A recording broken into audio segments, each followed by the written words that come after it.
Hey, it's Sizzling Popcorn. It's December 1st, and we've got some FM26 news for you. And we are getting the content update number one. The beta is going to be releasing later this week for PC. Then next week, the week of December 8th, it's going to release to the public for everyone. So it's just going to go mainstream, and then it'll go out to all the different consoles, all that kind of stuff next week. But it's supposed to be their biggest update yet. Although we've had several updates lately, we had 3 updates during the beta. And then I know you might want to call this the FM27 beta, but since the actual release on November 4th, we've had 3 patches, and this is going to be the 4th one, but they're now calling this the content update 1. It's going to come back with shouts. We've missed out on shouts in 26.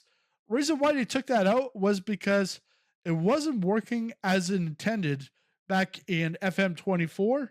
So they took it out for 26. But they're working on something in the background that would be a better solution.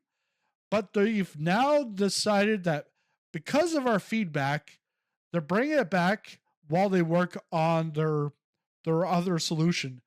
And to me, I'm happy with that. Because I'm sort of tired of shouting at my monitor, and half the time it actually listens to me.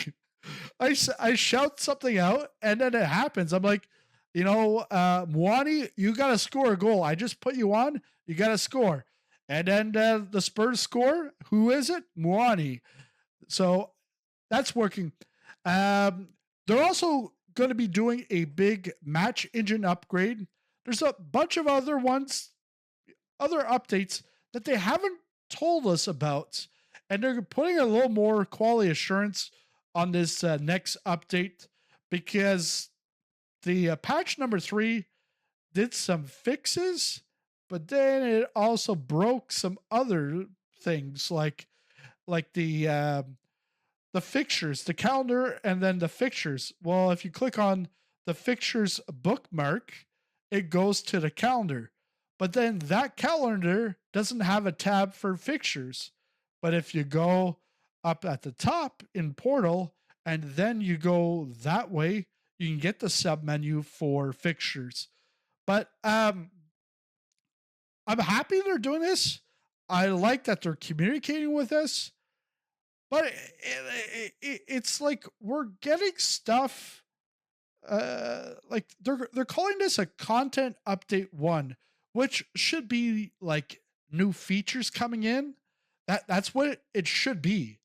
But really, they're bringing back old stuff that they're calling legacy back.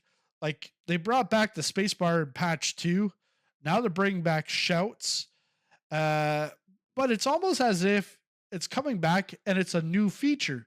But it's not a new feature. It's an old feature, and you're just bringing it in.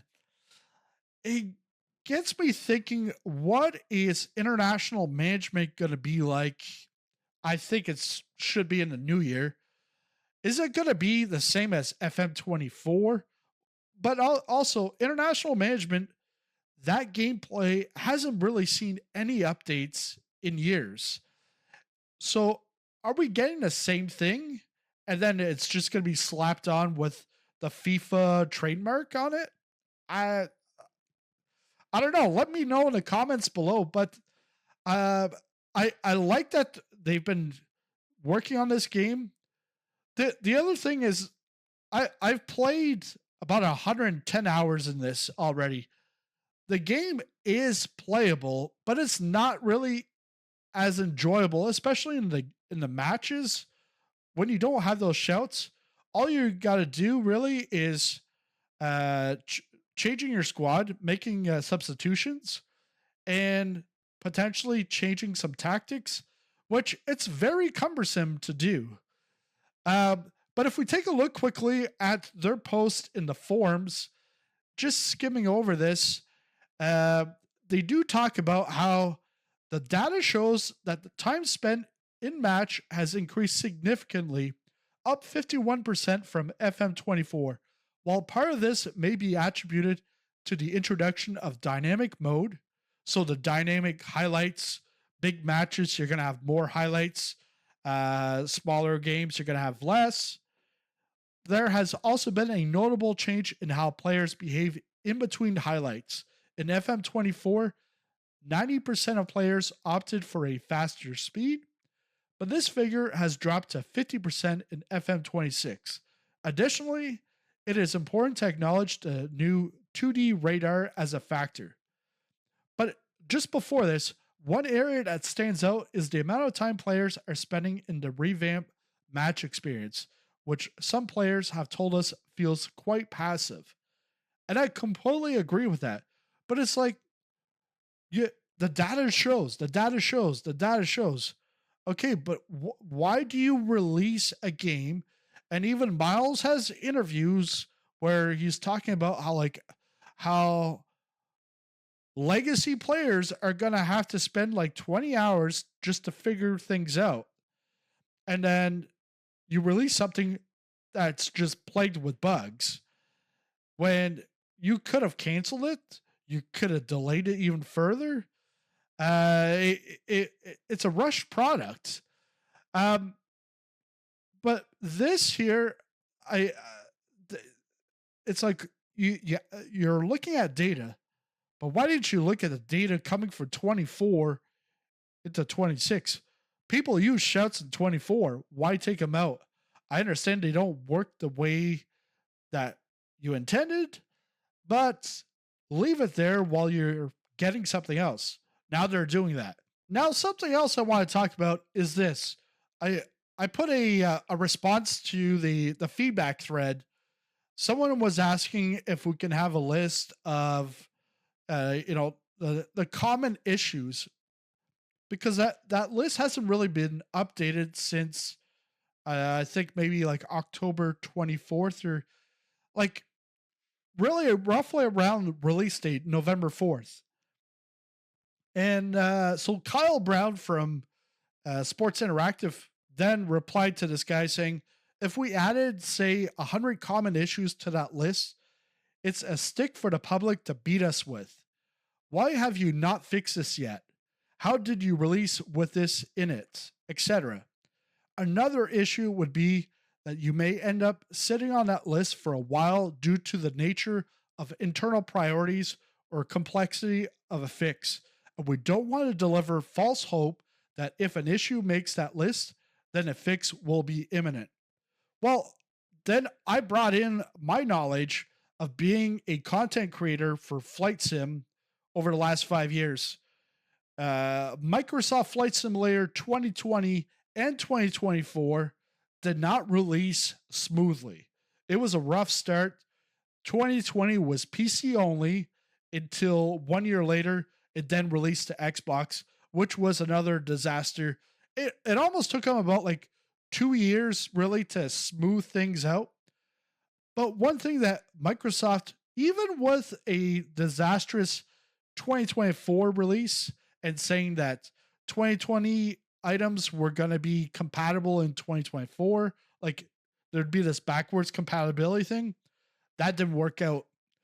But during this time, Microsoft's communication, what they did, I forget when exactly they started this, but they started doing monthly updating of the top bugs and the top wish list. And then they kept that on even with 2024. And so I told SI, I'm like, Microsoft Flight Simulator has consistently published and updated the top 100 bugs and top 100 wishes over the past 5 years. Some of those items are still there from 2020, but at least we know it's a bug and not a one-off. And you know what Kyle responded?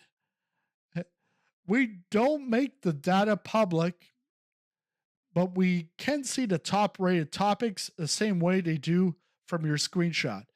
In that sense, we tackle things similarly. We're just more private for the reasons listed above. Our voting system isn't perfect.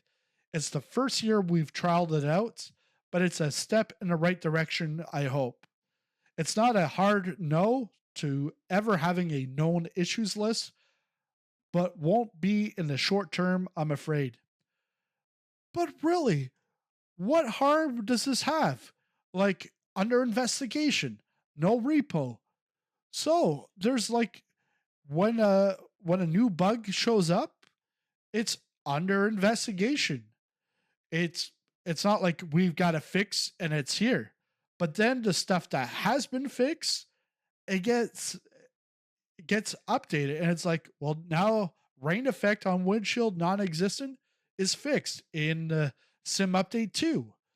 Sim update 3, this is fixed. This one's in progress for SU4, mostly fixed.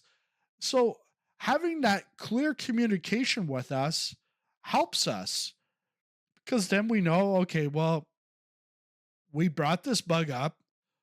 We know we've been heard. It's listed. And then we can then eventually track. Like, it might not be a priority, but if we see that number one is not being worked on, well, like you say, you prioritize the same way that Microsoft does it for Flight Sim. So I